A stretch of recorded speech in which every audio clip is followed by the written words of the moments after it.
Assalamualaikum warahmatullahi wabarakatuh. Pertama-tama saya ucapkan selamat bergabung kepada para mahasiswa-mahasiswi baru di kampus Universitas BSI. Saya Ayu Azizah, di sini merupakan dosen dari mata kuliah Teori Ekonomi Mikro. Seperti itu. Untuk materi pertemuan pertama, di sini kita akan membahas mengenai ilmu ekonomi terlebih dahulu.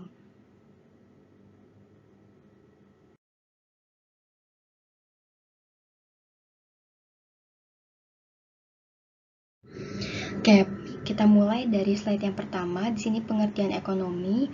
Kata ekonomi berasal dari bahasa Yunani yang berarti seseorang yang mengatur rumah tangga. Jadi rumah tangga di sini bisa dalam artian suatu perusahaan, suatu negara maupun organisasi, seperti itu. Ilmu ekonomi sendiri adalah studi tentang bagaimana masyarakat dapat mengatur sumber daya yang langka untuk memenuhi keinginan yang tidak terbatas. Jadi setiap individu kita tentunya memiliki keinginan yang tidak terbatas, bahkan bisa melampaui apa yang sebenarnya dia butuhkan. Seperti itu. Jadi keinginan manusia itu selalu tidak terbatas, tetapi sumber daya yang tersedia itu terbatas. Maka disitulah kita memerlukan ilmu ekonomi. Seperti itu. Lalu ilmu ekonomi juga merupakan ilmu yang tertuju pada beberapa asas, yaitu ada asas produksi, distribusi, pemakaian barang, atau suatu kekayaan. Kekayaan di sini yang dimaksud adalah termasuk hal-hal yang berkaitan dengan keuangan, perdagangan, atau segala macam hal-hal yang berkaitan dengan perindustrian. Seperti itu. Ilmu ekonomi juga berkaitan dengan perekonomian, baik itu perekonomian dalam lingkup terkecil, rumah tangga, perekonomian di dalam organisasi, perusahaan, maupun suatu negara. Maksud dari perekonomian di sini yaitu segala aturan atau tata cara dalam berekonomi. Ilmu ekonomi juga berurusan dengan keuangan rumah tangga, yang berarti di sini adalah rumah tangga di sini adalah organisasi, perusahaan, atau negara. Seperti itu. Dari pengertian yang sudah dijelaskan, ini terdapat 3 hal yang terkandung di dalamnya. Yang pertama adalah berkaitan dengan kelangkaan. Ya, masalah pokok dalam perekonomian adalah karena adanya suatu kekurangan atau suatu yang langka. Jadi suatu barang bisa disebut dengan barang ekonomi kalau misalkan dia untuk membutuhkannya kita memerlukan suatu effort, suatu usaha. Seperti itu. Itu baru dinamakan dengan barang ekonomi. Yang pertama adalah langka. Jadi kita apabila ingin memperolehnya, kita memerlukan suatu usaha. Misalkan kita harus menukar dengan sejumlah nominal rupiah. Itu namakan dengan barang ekonomi. Ada kekurangan, kelangkaan di sini mencakup berapa hal yang masuk ke dalam kelangkaan, yaitu langka dalam hal kuantitinya, jumlahnya jadi terbatas, maupun kualitasnya terbatas, tempatnya atau waktu yang terbatas, yang langka. Lalu sesuatu tidak akan langka kalau jumlah kuantitas yang tersedia sesuai dengan kebutuhan. Berkualitas baik, tersedia di mana saja, di setiap tempat dan kapan saja waktu dibutuhkan. Jadi seperti udara yang bagus di pegunungan itu tidak masuk ke dalam oksigen yang bagus ya. Udara yang bagus di daerah pegunungan itu tidak masuk ke dalam kelangkaan. Seperti itu. Kalau misalkan kita memang tinggal di daerah yang memiliki oksigen yang bagus, tetapi akan menjadi langka apabila kita sedang mengalami sakit dan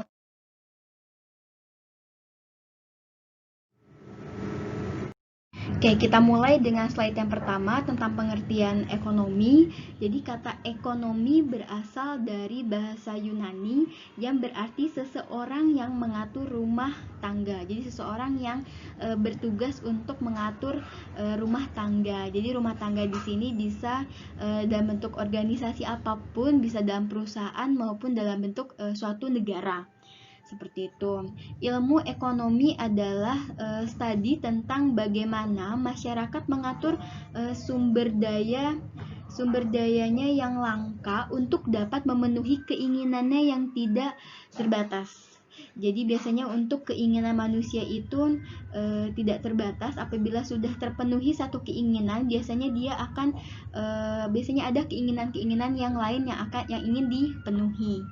Biasanya seperti itu. Jadi sudah memiliki motor, biasanya ada keinginan lagi untuk memiliki mobil. Sudah punya rumah satu, ingin lagi bertambah menjadi memiliki 2 rumah atau ingin ditingkat seperti itu.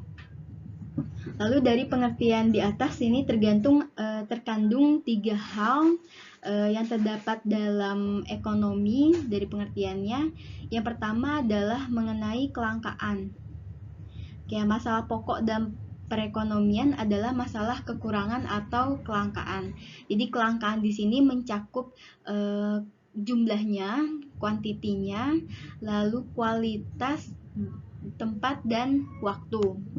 Jadi untuk kualitas misalkan ya, kualitas.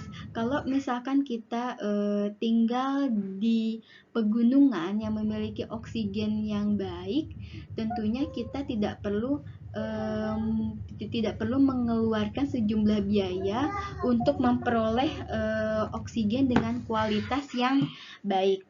Seperti itu. Lalu untuk kuantitas seperti kalau di daerah pegunungan seperti itu, kita tentunya tidak kesulitan untuk memperoleh sayuran-sayuran dalam kondisi yang segar. Berbeda kalau misalkan kita tinggal di perkotaan yang jauh dari perkebunan seperti itu. Untuk harga-harga sayuran biasanya akan lebih mahal apabila di perkotaan. Begitupun dengan jumlah pasir. Kalau misalkan pasir kita tinggal di dekat kali dengan jumlah pasir yang melimpah, itu mungkin pasir di kali kita tidak bernilai. Sedangkan kalau misalkan kita ingin membuat suatu bangunan di perkotaan membutuhkan pasir, itu tentunya kita membutuhkan sejumlah dana untuk mendapatkan pasir tersebut.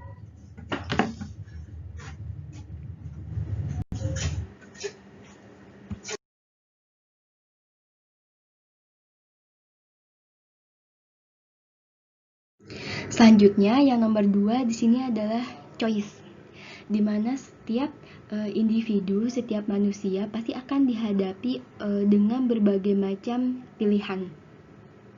Karena manusia itu selalu merasa tidak puas dengan apa yang telah mereka peroleh. Sedangkan sumber daya yang tersedia itu terbatas.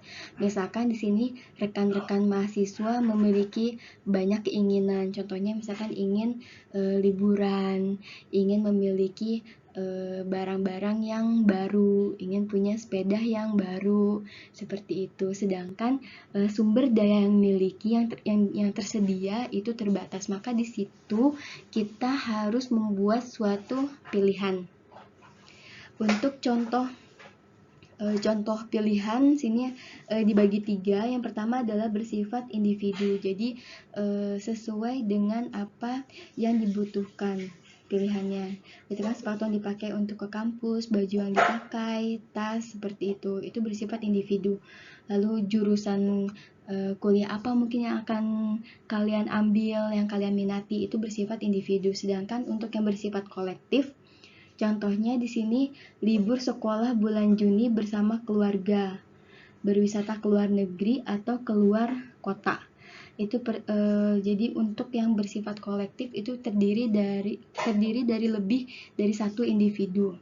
Contohnya bisa dalam lingkup keluarga, organisasi, perusahaan, atau negara. Lalu contoh pilihan yang sulit. Contoh pilihan yang sulit di sini contohnya adalah yang sangat kompleks, mana harus dahulukan kuliah atau bekerja. Lalu nomor 3 di sini ada biaya kesempatan atau opportunity cost, yaitu ilmu ekonomi yang memandang manusia sebagai makhluk yang rasional. Pilihan dibuat berdasarkan pertimbangan untung dan rugi dengan membandingkan biaya yang harus dikeluarkan. Seperti itu. Jadi untuk ilmu ekonomi biasanya masih mengambil teori sekecil-kecilnya pengeluaran dengan mendapatkan maksimal yang dengan mendapatkan keuntungan yang paling banyak. Gitu. Jadi dengan pengeluaran yang sedikit dengan untuk memperoleh keuntungan yang paling banyak. Seperti itu. Ya. Jadi biaya yang dimaksudkan dalam konsep ilmu ekonomi berbeda dengan konsep biaya akuntansi. Bagi seorang akuntan, biaya adalah total uang yang dikeluarkan untuk menghasilkan sesuatu, sedangkan ekonom melihat dari sudut pandang yang lebih luas, yaitu alternatif dari penggunaan uang. Jadi sebisa mungkin dengan mengeluarkan uang yang paling minim untuk mendapatkan manfaat yang paling besar. Seperti itu. Itu yang disebut dengan ekonomis. Lalu biaya kesempatan itu kesempatan yang hilang karena telah memilih alternatif lain.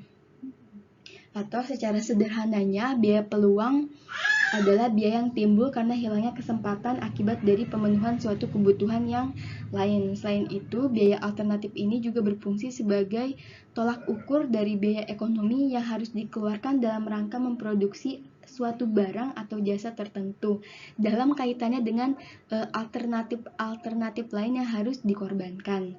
Misalnya, jika lebih banyak sumber yang digunakan untuk memproduksi makanan, maka akan lebih sedikit yang digunakan untuk memproduksi minuman. Biaya peluang muncul karena adanya pilihan yang dilakukan individu.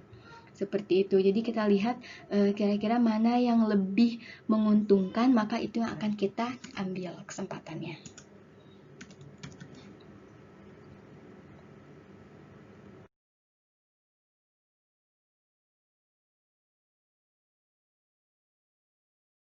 Yang berikutnya adalah mengenai faktor-faktor produksi, di mana faktor-faktor produksi adalah benda-benda yang disediakan oleh alam atau diciptakan oleh manusia yang dapat digunakan untuk memproduksi berbagai macam barang-barang maupun jasa. Jadi semua hal yang dapat digunakan untuk menghasilkan barang dan jasa. Di sini terdapat 4 faktor produksi yang tersedia di dalam perekonomian, yaitu yang pertama adalah tanah dan sumber alam.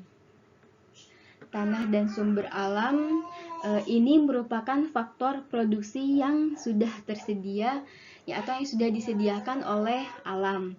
Faktor produksi ini meliputi tanah, lalu berbagai jenis bahan tambang, hasil-hasil hutan, dan sumber daya alam yang dapat dijadikan modal seperti air yang dibendung untuk irigasi atau untuk membangkitkan tenaga listrik. Seperti itu. Untuk yang kedua, di sini adalah tenaga kerja. Di mana tenaga kerja di sini meliputi berbagai keahlian dan keterampilan yang dimiliki oleh individu.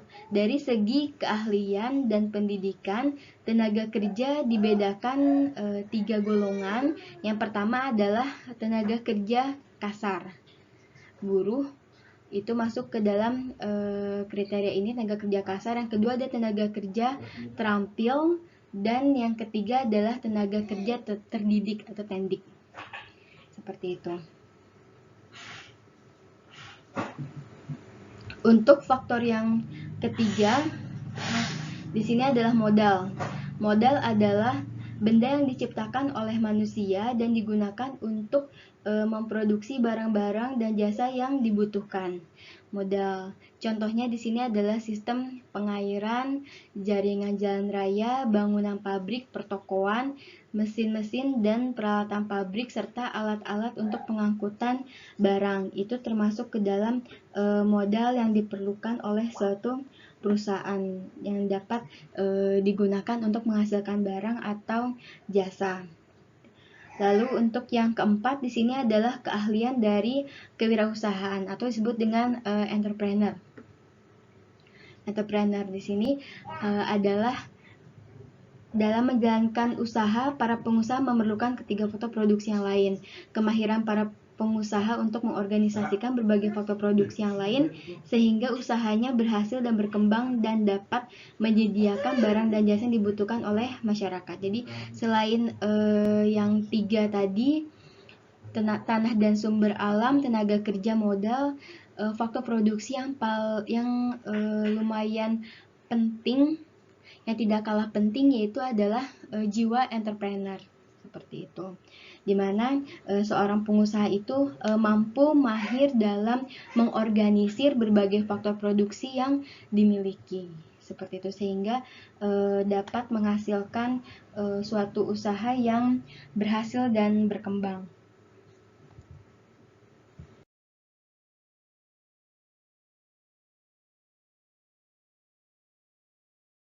Oke, selanjutnya kita belajar mengenai teori ekonomi mikro.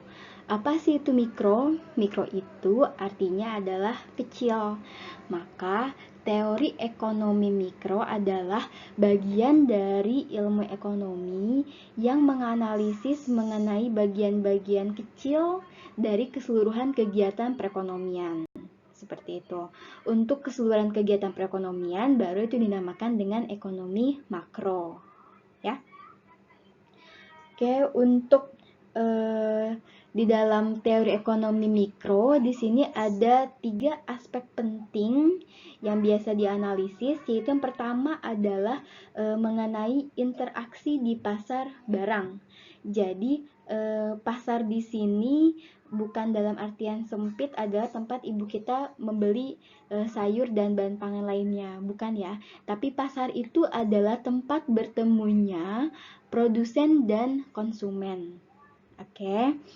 Jadi aspek pertama ini ada tentang menerangkan tentang kegiatan suatu pasar barang dilihat dari pandangan ekonomi mikro.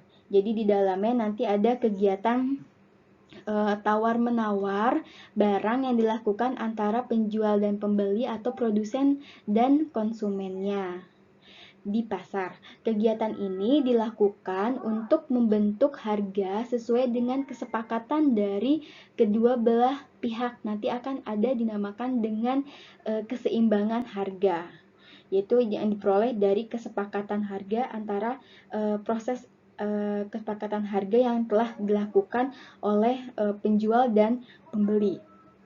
Seperti ini. Jadi dengan mempelajari ekonomi mikro, maka dapat diketahui permasalahan yang terjadi dalam interaksi di dalam pasar. Ya. Untuk yang kedua, di sini adalah tingkah laku pembeli dan penjual. Oke, berkaitan dengan tingkah laku pembeli dan penjual, di sini kegiatan produsen dan konsumen dan kegiatan ekonomi didasari pada tujuan masing-masing individu. Seperti itu. Pada ekonomi mikro dibahas mengenai bagaimana upaya konsumen dalam memenuhi kebutuhannya dengan pendapatannya yang terbatas. Oke, jadi dari sisi konsumen biasanya berusaha untuk memperoleh kepuasan yang maksimal dengan dana yang terbatas. Seperti itu. Jadi bagaimana kita bisa mendapatkan suatu produk yang banyak mungkin dan juga dengan kualitas yang baik tapi dengan sejumlah dana yang paling minimum. Itu dari segi konsumen. Ya, tingkah laku konsumen biasanya seperti itu. Sedangkan dari segi penjual atau produsen, biasanya untuk produsen adalah yang dibahas mengenai bagaimana memperoleh keuntungan sebesar-besarnya dengan menggunakan sumber daya yang seminimal mungkin. Oke, jadi bagaimana memperoleh keuntungan sebesar-besarnya dengan pengorbanan atau dengan modal yang seminim mungkin. Itu dari sisi produsen. Selanjutnya, yang nomor 3 itu adalah interaksi di pasar faktor produksi. Oke, jadi pada pasar faktor produksi juga di sini terjadi tawar-menawar antara produsen dan konsumen biasanya. Jadi pasaran faktor itu contohnya seperti apabila kita sebagai tenaga kerja, tenaga kerja atau SDM, maka yang kita tawar sebagai seorang pekerja adalah sejumlah upah atau gaji yang sesuai dengan apa yang sudah kita keluarkan. Itu ya, interaksi di pasar faktor.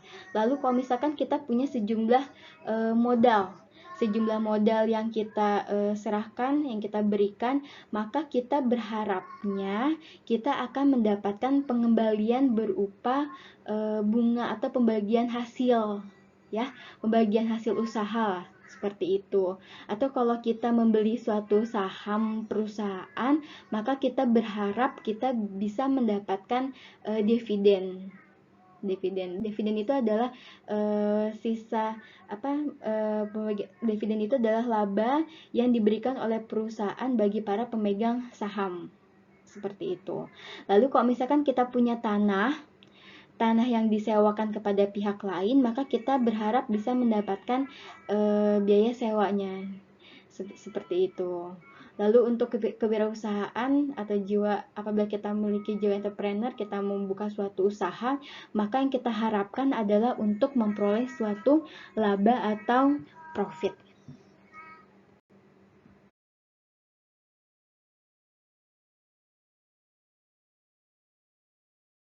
Baik, yang berikutnya adalah mengenai alat-alat analisis dalam ilmu ekonomi. Jadi dalam ilmu ekonomi di sini kita memerlukan beberapa alat analisis untuk menerangkan teori-teori dan untuk menguji kebenaran teori tersebut.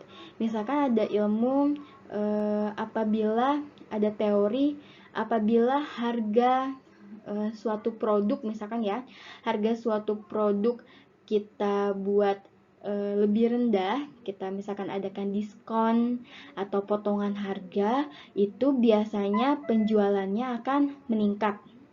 Nah, untuk menganalisis atau menguji kebenaran dari teori tersebut, maka kita memerlukan suatu alat. Nah, biasanya di sini grafik dan kurva ini adalah alat analisis yang utama dalam teori ekonomi. Jadi kita akan selalu dikaitkan apabila ada suatu teori-teori di ekonomi mikro, itu akan menggunakan grafik dan kurva untuk menganalisanya.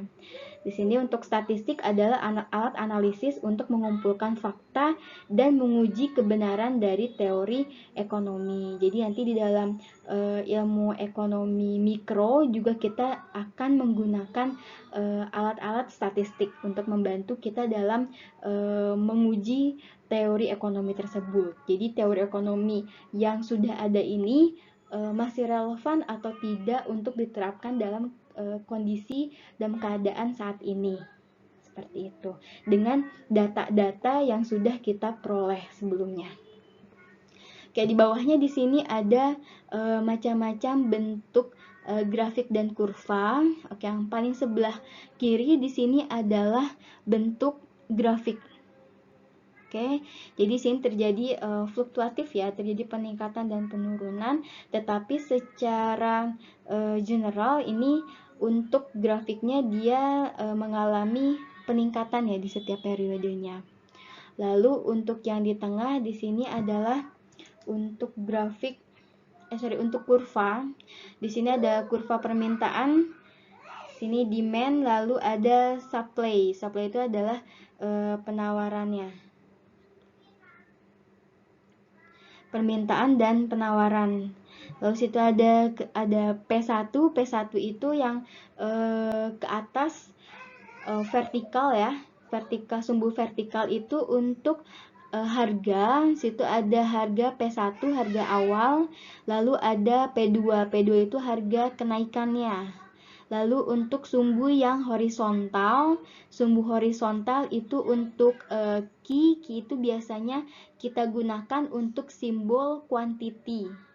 Quantity di situ ada Q1,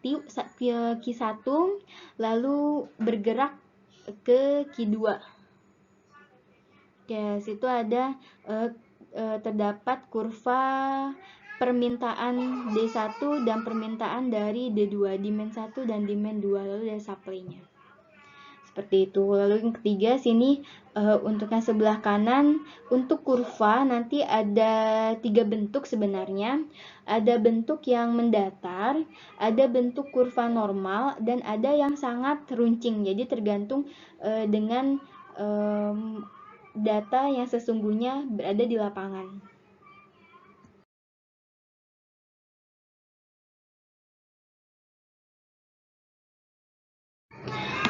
Oke, di sini kita lanjutkan dengan sifat-sifat penting dari suatu grafik. Sini gambar 1.1 ada suatu grafik mempunyai dua sumbu. Yang horizontal atau datar itu biasanya kita berikan kita beri tanda X, sumbu X. Nah, untuk yang vertikal atau sumbu tegak itu kita namakan sumbu Y. Oke, sumbu datar, sumbu ini horizontal, sumbu tegak, sumbu yang tegak lurus dengan sumbu horizontal. Pertemuan di antara kedua sumbu tersebut dinamakan origin dan nilainya adalah 0. Oke, tiap sumbu menjelaskan nilai dari suatu variabel. Pada titik 0, nilai variabel adalah 0, dan makin jauh dari titik 0, nilai variabel akan menjadi bertambah tinggi. Seperti itu.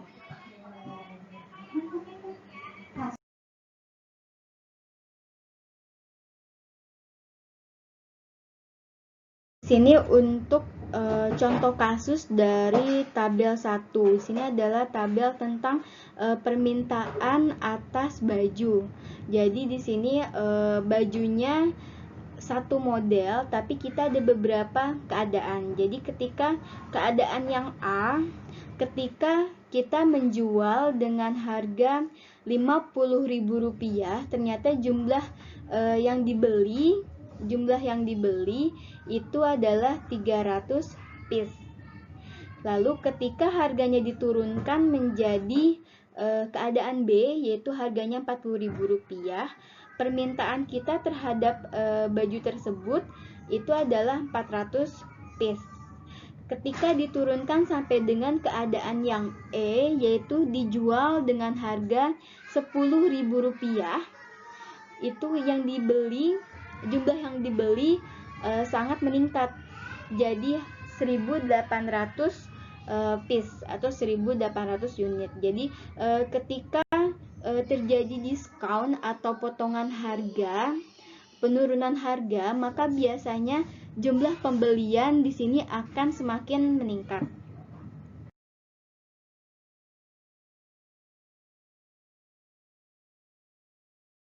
Apabila kita buat suatu grafik, jadi dari tabel yang tadi kita konversikan dalam bentuk grafik. Di sini untuk sumbu yang vertikal adalah untuk price, untuk harga dari 10, 20, 30, 40 sampai dengan Rp50.000. Untuk yang sumbu horizontal, sumbu X itu adalah quantity barang dari jumlah 300, 600, 900, 1.200, 1.500, 1.800, jadi skala 300. Di sini kita bisa lihat untuk yang keadaan A, ketika harganya Rp50.000, jumlah barang yang terjual atau yang kita beli, permintaannya itu hanya 300 piece. Sedangkan ketika keadaan harga barangnya diturunkan menjadi keadaan B, harganya Rp40.000, maka permintaannya naik menjadi 400 unit. Lalu ketika harganya diturunkan lebih rendah lagi menjadi Rp10.000, maka untuk peningkatan permintaannya menjadi 1.800 unit seperti ini. Jadi ketika kita melakukan strategi penurunan barang, ternyata terjadi perubahan yang signifikan terhadap permintaan dari barang tersebut. Seperti itu.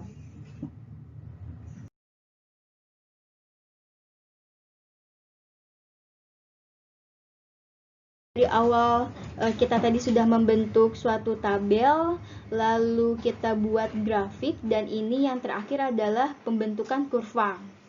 Jadi sini kurva permintaannya dia dari posisinya dari kiri atas ke kanan bawah.